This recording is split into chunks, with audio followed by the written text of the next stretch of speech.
శ్రీవల్లి అయితే తన భర్త చందు గురించి అయితే ఇలా గొప్పగా చెప్తూ ఉంటుంది. మా ఆయన నెల మొత్తం కష్టపడి సంపాదించి 50,000 అయితే తెచ్చి మామయ్య గారి చేతిలో పెడతారు. కానీ చిన్న మరిది గారు మీరు ఉన్నారు ఎందుకు? అసలు ఎందుకు పనికిరారు. మీరేమో రైస్ మిల్‌లోనే ఉండిపోతారు. చిన్న మరిది గారేమో అక్కడ చదువుతూనే ఉన్నారు. కానీ ఇంటి మొత్తాన్ని పోషిస్తున్నది మా ఆయన మాత్రమే.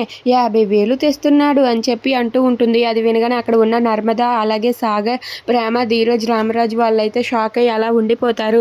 ఇక అక్కడ ఉన్న శ్రీవల్లి ఇలా అంటూ ఉంటుంది. మా ఆయన కష్టార్జితంతోనే ఈ ఇంట్లో వాళ్ళందరూ బ్రతికేస్తున్నారు అని చెప్పి అంటుంది. అది వినగానే అక్కడ ఉన్న చందు అయితే ఏం మాట్లాడుతుంది, అసలు శ్రీవల్లి ఎందుకు ఇలా మాట్లాడుతుంది అని చెప్పి కంగారు పడుతూ ఉంటాడు. ఇంతలో అక్కడ ఉన్న నర్మదాకి కోపం వచ్చి ఇలా అంటూ ఉంటుంది. చూడక్క, మా ఆయన రైస్ మిల్‌లో పనిచేస్తున్నాడంటే అదేం తక్కువ కాదు. దానికి శాలరీ లెక్క కడితే నెలకు 70,000 వరకు రావచ్చు. అలా దాంతో పోల్చుకుంటే మీ ఆయన మీద మా ఆయన 20,000 ఎక్స్ట్రానే సంపాదిస్తున్నాడు. అర్థమైందా అని చెప్పి అంటుంది. అది వినగానే అక్కడ ఉన్న రామరాజు అయితే అలా చూస్తూ ఉంటాడు.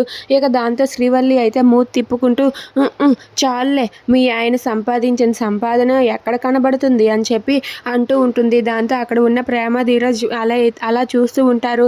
ఇక శ్రీవల్లి అన్న మాటలకైతే ఇంట్లో వాళ్ళందరూ కూడా చాలా బాధపడుతూ ఉంటారు. ఇక అక్కడ ఉన్న చందునే గొప్పగా చూస్తూ వాళ్ళందరినీ కూడా తక్కువ చేసి చూస్తుంది. అది చూసి అక్కడ ఉన్న వేదవతి, అలాగే రామరాజు వాళ్ళు కూడా చాలా బాధపడుతూ ఉంటారు. ఇక శ్రీవల్లి ఇల్లుని కూల్చేస్తుందా? Please subscribe our channel.